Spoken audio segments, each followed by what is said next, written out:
Kidoo Deedii Nimsiidha.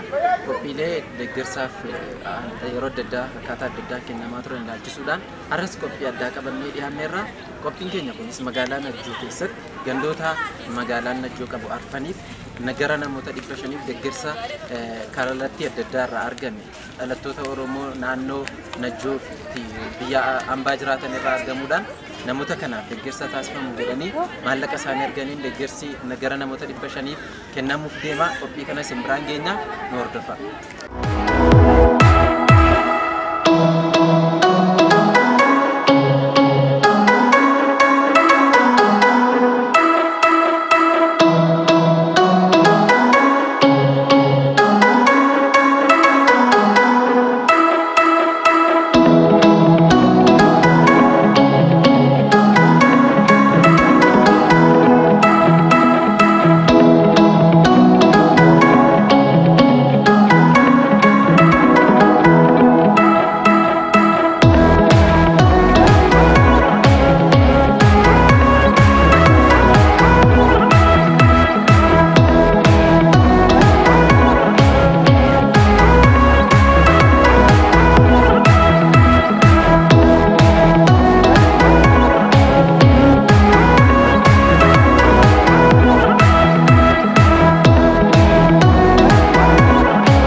Deeggarsi hawaasa keenyaaf godhamu hawaasa keenya rakkoo isaa ulfaataa keessaa kan baasu osoo hin taane yeroof kan inni ittiin dandamatu dhibee sodaachisaa akka baraatti dhufe kana jalaa ittiin mana isaa ture mana isaa keessa taa'ee daa'imman isaa kunuunsaa ofii isaatiifis of eeggachaa waan argate kanatti immoo akka fayyadamuu fi deeggarsa godhame kana akka kunuunfatee namni itti fayyadamuufidha jechuudha guyyaarra. Ishee isin har'as deeggarsa argattan kana galtanii nyaachiftantu bor harkas hin qabu. Bor biyya kana nurkaa fuudha jechuudha.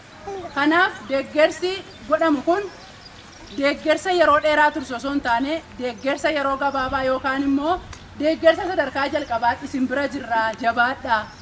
Har'a harka yoo qallattan illee bor immoo harka biyya kana isintuu ceesisuu danda'a.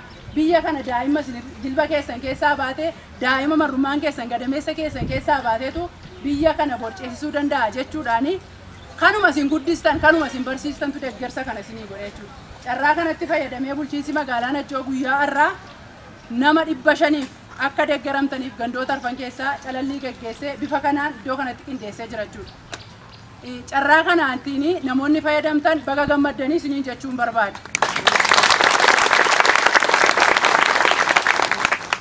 Kanatti fufee haasaa qinsaa bal'inaan kan nu godhan kabajamoo obbo Girmaa Kitilaa itti gaafatamaa yookaan kantiibaa bulchiinsa magaalaa Najjootu haasaa qinsaa bal'inaan nu godhaa jechuudha. Najjoo jechuun biyya guddaadha, biyya bal'aadha, biyya beekamaadha. Kanarraa kan ka'e dhalataan biyya ambaa jiru, dhalataan biyya Ameerikaatii fi biyya Awurooppaa keessa jiru yeroo addunyaan akka kanatti rakkattee dhukkuba kanaan addunyaan rakkatee rakkoo guddaa keessa jiru kana keessatti ijoolleen biyya ambaa jiran kun uummata naannoo kanaa yaadachuu isaaniitii fi baay'ee gammannaa baay'ee itti gammannaa ulfaadhaa jenna. Kanaaf yeroo ammaa koronaa vaayirasiin akka addunyaatti rakkoo guddaa kan geessisaa jiru ammas ta'e jennaan qarqaarsi amma kenname kun kan magaalaa Najjoo qofatu hin ta'in aanolee ollaa keenya jiran Jaarsoo, Baabboo, Lataa Sibuu, Biilaa wal qabatee namoonni kun biyya bakkee ta'anii biyya ambaa ta'anii yeroo akka kanatti gargaarsa kana nuu kennanii nus akka bulchiinsa magaalaa Najjootti gammachuu guddaa qabna. Baga gammannee baga wajjin gammannee jedha.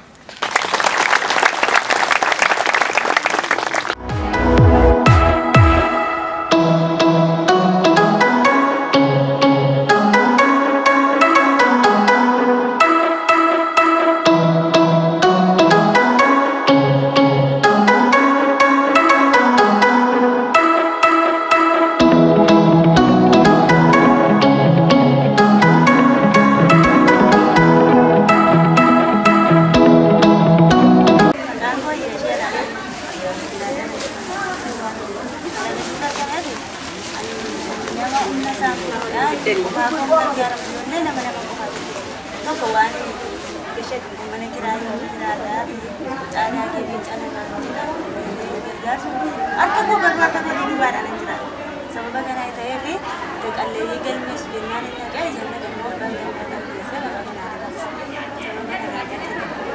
Waaqayyo isaan eebbisu jedhee ammayyuu sammuu kanatti sammuu dabalee jireenya bara isaanii guyyaa isaanii Waaqayyo dhaabatee jira.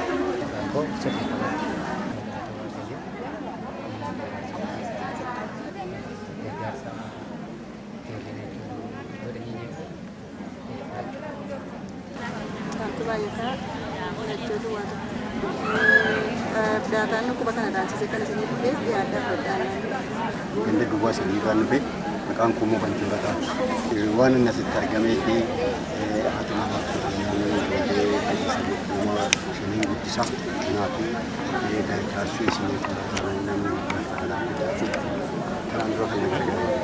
Tapi yang janggal itu pada kerana kus sudah gambar. Jejjeru visi biyyatti gadi ta'u waan na danda'ame waan an argadhe hojjettee mirkaneessiraadha. Ammas kana eeggachuu utuu hin taane humna hin qabu kana jireenya waan an argadhe kanaani xiinoolee ittiin bule ijoollee guddifadhee ittiin dabarsifachuu barbaada.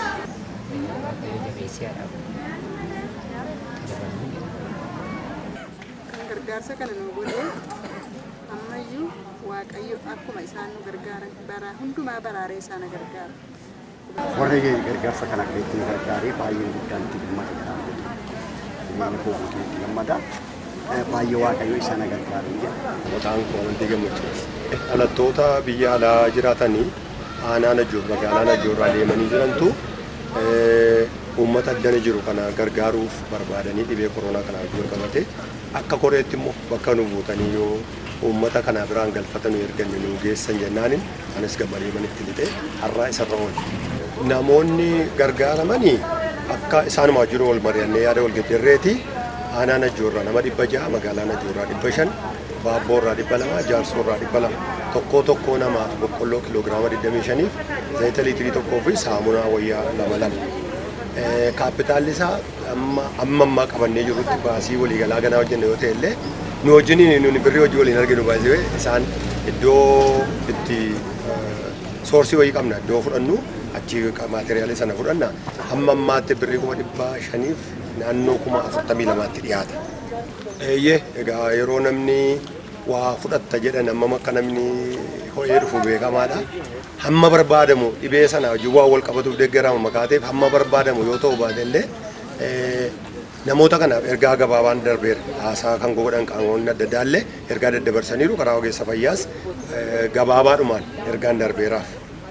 Qaaman galateeffadhu sadarkaa duraatti warra achitti dhalattoota achi jiraatan nama 89 ta'an horii walitti buusan kana qindeessanii bilbila isaaniin yeroo isaaniirra walitti qaban Meeteeliyaas Masarat Baqqalee Obsee Luboo fi Qannoo Waajjiraaf akkasumas Kuukkee Ayyaanaa Gibinaa baay'een galateeffachuu barbaadda addatti. Isaan illee maqaa keenya addatti hin kaasin jedhanii ani immoo addatti giddiinatti ta'a guyyaatti yeroo si'a 2-3 dawwala waan jiruuf karaa gara biraa asuma gareemti aartii agartuullee waan hojjenne kana hundumaa akka inni miidhaguuf toora kan nu qabatuuf kan nu gargaaran isaaniin nan galateeffadha.